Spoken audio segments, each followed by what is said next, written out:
There's nothing more discouraging than nurturing pepper plants for months only to end up with fruits the size of marbles. I've been there, standing in my garden, scratching my head, wondering why my peppers refused to size up. I watered faithfully, gave them good soil, even whispered a few encouraging words.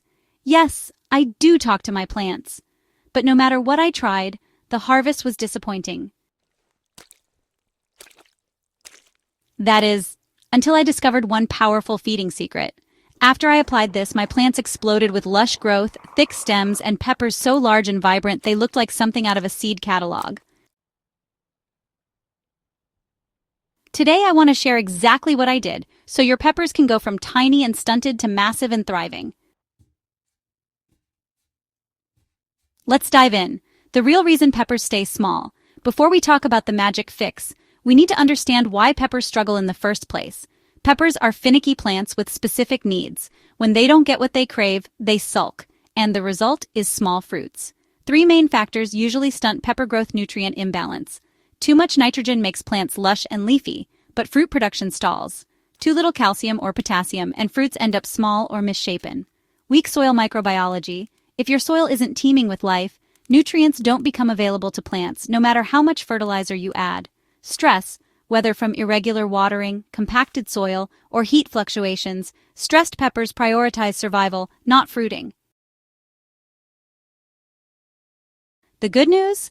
Once I figured this out, I realized peppers don't need expensive store-bought fertilizers. They need the right natural fuel delivered in the right way.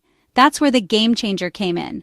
The secret feed that changed everything. So what was the miracle? A simple homemade fermented plant and microbe booster. I combined kitchen scraps, a bit of sugar and water to create a microbial-rich tonic that unlocked nutrients already in my soil. The result was peppers that finally grew to their full potential. Why does this work so well? Because instead of dumping raw nutrients into the soil, fermentation pre-digests organic matter. This means beneficial microbes break it down into forms peppers can absorb immediately. It's like serving them a meal that's already been cooked, easy, fast, and delicious.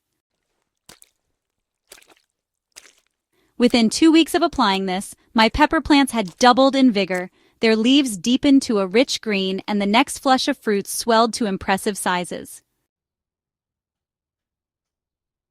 So how do you make the booster yourself? Honestly, you don't need a fancy setup at all.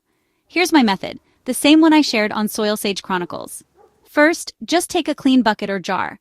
Then, fill it about halfway with chopped green waste. Things like weeds, banana peels, or vegetable scraps work great. Next, add 2 to 3 tablespoons of brown sugar or molasses and top it up with non-chlorinated water. Give it a good stir, cover it loosely, and let it ferment for about a week. When it's bubbly and has that kind of sweet-sour smell, you know it's ready. All you have to do then is dilute 1 part of this fermented liquid with 10 parts water and pour it right at the base of your peppers every 2 weeks. This may sound a little too simple, but the science behind it is actually really solid. The sugar fuels the microbes, the scraps release nutrients, and the fermentation process transforms everything into a bioavailable superfood for your plants. So why does this work better than fertilizer? Well, I had tried store-bought fertilizers before, and while they gave my peppers a quick jolt, the results honestly never lasted. Here's why the fermented booster outperforms synthetic fertilizer every time. First, balanced nutrition. Fermentation doesn't overload your peppers with just one nutrient.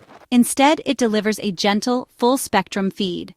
Then there's the microbial power. Fertilizers can actually disrupt soil life, but this tonic adds to it, and those microbes keep working long after you water them in. Finally, stress reduction. Healthy soil biology helps your plants regulate water and resist disease, so your peppers stay stress-free and can focus on fruiting. It's honestly the difference between feeding your peppers fast food versus, a home-cooked, nutrient-rich meal. What I noticed in my garden was pretty amazing. The changes weren't just in fruit size, the entire garden seemed to perk up. My pepper plants had thicker stems, which meant they could hold more fruit without bending or snapping. The leaves grew broader, shading the soil and preventing evaporation. Even the flavor of the peppers improved. They were sweeter, crisper, and packed with that signature pepper punch. Another surprising benefit was pest resistance. Healthy plants send out stronger biochemical signals, which makes them way less appealing to common pepper pests like aphids. Instead of battling infestations, I actually got to spend more time admiring the plants and harvesting. If you've ever dreamed of baskets overflowing with glossy large peppers, this method is honestly the ticket. So here are my tips to supercharge your results. While the fermented booster is powerful, pairing it with a few other practices took my results from great to outstanding. First, consistent watering. Peppers really hate extremes. A deep, even watering schedule prevents blossom end rot and helps fruits size up. Next, mulching. A layer of organic mulch keeps soil moist and microbial life happy, which pairs perfectly with the booster. Pruning is another big one. Snip off weak side shoots and bottom leaves to direct more energy to fruit production. And sunlight, don't underestimate this. Peppers are total sun worshippers, so give them at least 6 to 8 hours of direct sunlight daily. Okay, so if you decide to try this, make sure you avoid a couple of rookie errors. First, don't apply the booster too concentrated. It's really powerful stuff, and honestly, your plants could burn. Always dilute. Second, don't use chlorinated tap water for fermentation since, chlorine kills the very microbes you're trying to grow. And lastly, don't neglect your soil. Even with this booster, compacted or lifeless soil will totally hold your plants back. Work in organic matter whenever you can. Why this works for beginners and pros alike. I often hear beginners say, "This sounds too complicated. I'll just stick to store fertilizer." But honestly, once you try it, you'll see it's easier than it sounds. And for seasoned gardeners, it's really a way to level up your soil management and harvests. It's cheap, sustainable, and endlessly adaptable. Have banana peels? Use them. Got leftover greens? Just toss them in. The process works no matter what scraps you have on hand as long as you keep the balance of sugar, water, and time. This makes it a perfect method for gardeners at every stage. From tiny to massive, the transformation is just incredible. When I look back at those tiny, disappointing peppers, I can hardly believe the change. Once I fed them this natural, fermented booster, they rewarded me with the biggest, healthiest peppers I'd ever grown. It turned frustration into joy and failure into abundance. And now, every season, I know my peppers will thrive. Not because of a pricey bag of fertilizer, but because of a simple, natural process that restores balance to the soil. Ready to grow massive peppers yourself? So, here's my challenge to you. Don't settle for tiny, lackluster peppers. Try this fermented booster in your own garden and just watch the transformation unfold. Whether you grow in pots on a balcony or in a sprawling backyard garden, this method works. And when your harvest basket overflows with giant, vibrant peppers, you'll know exactly why I call this the game changer.